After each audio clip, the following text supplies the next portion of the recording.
Hello बच्चों, let's read the question.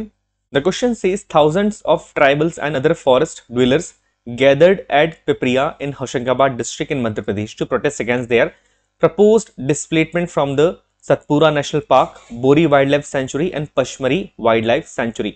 यहाँ पर ये कहा जा रहा है कि thousands of tribals and forest dwellers एक साथ गैदर होते हैं पिपरिया डिस्ट्रिक्ट जो कि होशंगाबाद के अंदर है मध्य प्रदेश में. और किस चीज के लिए प्रोटेस्ट करने के लिए कि उन्हें उनके एरिया से हटाया जा रहा है. और उनका एरिया कौन सा है? Satpura national park, Bori wildlife sanctuary and Pachmarhi wildlife sanctuary. क्योंकि यहाँ पर उनके डिस्प्लेसमेंट का प्रपोजल सरकार ने लग दिया है कि यहाँ से इन एरिया से इन्हें हटाया जाएगा.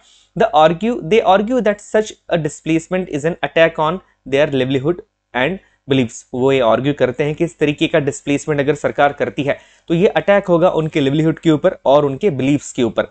Government claims that their displacement is essential for the development of the area and for protection of wildlife. और सरकार यहाँ पर क्लेम करती है कि उनका वहां से हटना बहुत ज्यादा जरूरी है उस एरिया के डेवलपमेंट के लिए और वाइल्ड लाइफ के प्रोटेक्शन के लिए. Writ petition on behalf of the forest dwellers to the NHRC. अब आपको यहां पर यह करना है कि सबसे पहले एक पिटीशन लिखनी है, एक याचिका दायर करनी है. इसके बिहाफ पे, फॉरेस्ट ड्वेलर्स के बिहाफ पे NHRC को, नेशनल ह्यूमन राइट कमीशन को एक पिटीशन लिखनी है.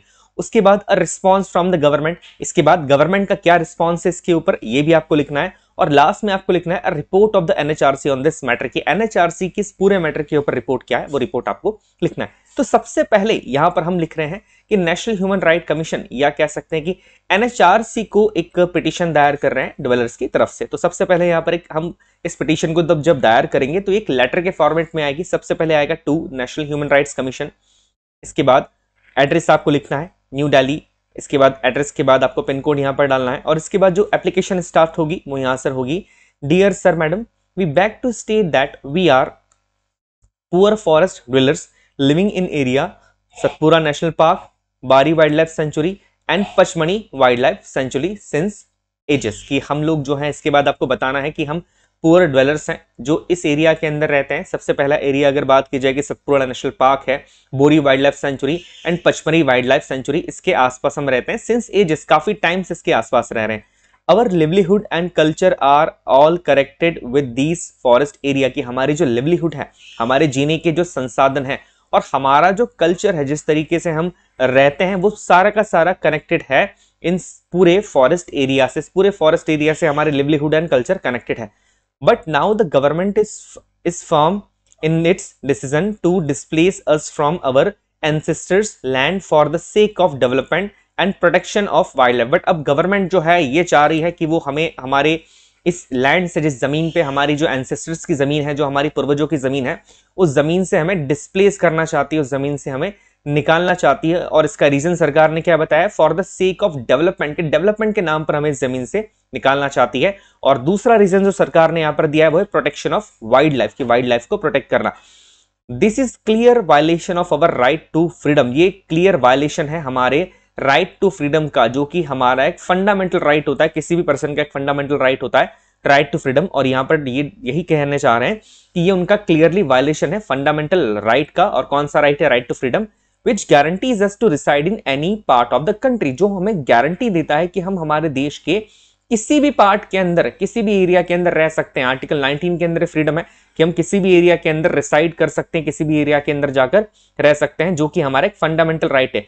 This is also violation of our cultural rights. और ये हमारे कल्चरल राइट्स का भी वायलेशन है, बिकॉज यहाँ पर इन्होंने कल्चरल राइट्स का इसलिए यूज किया है बिकॉज ये ट्राइबल एरियाज है, इनका एक डिस्टिंक्ट कल्चर है और ये अपने कल्चर को प्रोटेक्ट करके रखना ये भी इनका एक राइट होता है.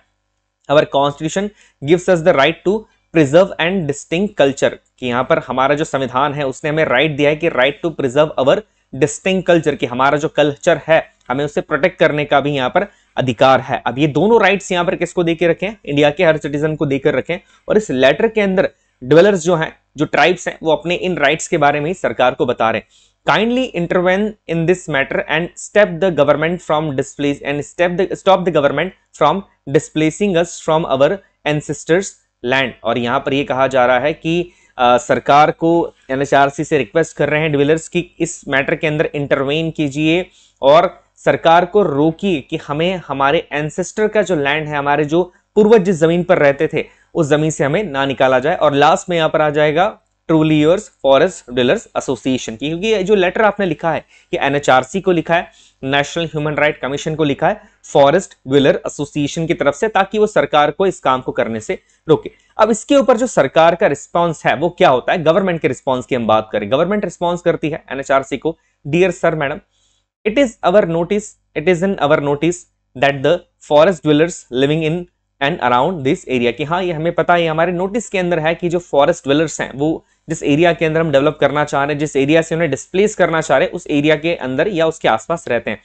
All the development in and around the area will be done keeping in view that interest and well-being of the forest dwellers, and proper rehabilitation and compensation would be provided to the affected people। यहाँ पर सरकार का ये response है कि हमें पता है कि फॉरेस्ट ड्वेलर्स उस एरिया के आसपास रहते हैं और जितना भी डेवलपमेंट किया जाएगा वो इस बात को ध्यान में रख के ही किया जाएगा कि उनके साथ कोई अन्याय ना हो, उनके साथ कोई चीज गलत ना हो। एंड प्रॉपर रिहैबिटेशन मतलब ये व्यवस्था की जाएगी कि अगर हमें उन्हें किसी एक एरिया से हटा रहे हैं तो उन्हें दूसरे एरिया के अंदर जाके स्थापित किया जाए या उन्हें दूसरे एरिया में प्लेस दिया जाए। And compensation would be provided to the affected people. Compensation का मतलब है कि मनी के फॉर्म में उन्हें कुछ कंपनसेशन भी दिया जाएगा, कि दूसरी एरिया में जमीन के फॉर्म में सरकार उनको कंपनसेशन भी देगी जिन भी लोगों को इस डेवलपमेंट से इफेक्ट हुआ है।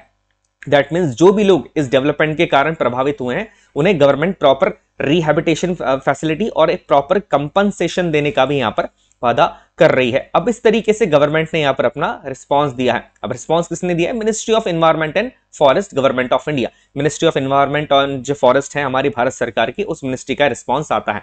अब इसके बाद एनएचआरसी इस पूरे मैटर के ऊपर एक रिपोर्ट बना रहा है। वो रिपोर्ट क्या है देखिए, dwellers displacement were protested against their proposed displacement from the Satpura national park and Bori and Pachmarhi wildlife sanctuary. ये शुरुआत में तो मैटर वही लिखा है कि जो ड्वेलर्स एसोसिएशन है वो पूरी की पूरी कह सकते हैं कि प्रोटेस्ट कर रही हैं, जो उस एरिया के अंदर ट्राइब रहते हैं वो प्रोटेस्ट कर रहे हैं किस चीज के लिए, क्योंकि उन्हें सतपुरा नेशनल पार्क, बोरी national park and Pachmarhi wildlife century से डिस्प्लेस किया जा रहा है। चलिए नेक्स्ट, रिपोर्ट की जो हेडिंग यहाँ पर दी है वो दी है यहाँ पर ड्वेलर्स डिस्प्लेसमेंट, बिकॉज रिपोर्ट के अंदर हेडिंग लिखना यहाँ पर जरूरी होता है। इसके बाद कहा जा रहा है कि government assure them proper rehabilitation and compensation for their loss, कि हाँ उन्हें डिस्प्लेस किया जा रहा है, बट गवर्नमेंट जो है सरकार ने भी उन्हें यहाँ पर क्या अश्योर किया है कि उन्हें प्रॉपर रिहैबिटेशन दिया जाएगा और उन्हें प्रॉपर कंपनसेशन भी दिया जाएगा। दैट मीन्स एनएचआरसी ने अपनी एक प्रॉपर रिपोर्ट में ये तो बताया कि हाँ प्रॉब्लम हो रही है, ड्वेलर्स को उनको अपने एरिया से जाना पड़ रहा है, बट यहाँ पर उन्होंने सरकार का भी पक्ष रखा है। सरकार ने जो उन्हें प्रॉमिस किया है कि उन्हें रिहैबिटेशन एंड कंपनसेशन दिया जाएगा, उस बात को भी एनएचआरसी ने अपनी रिपोर्ट में मेंशन किया है। I hope you understood the question as well as answer. Best of luck.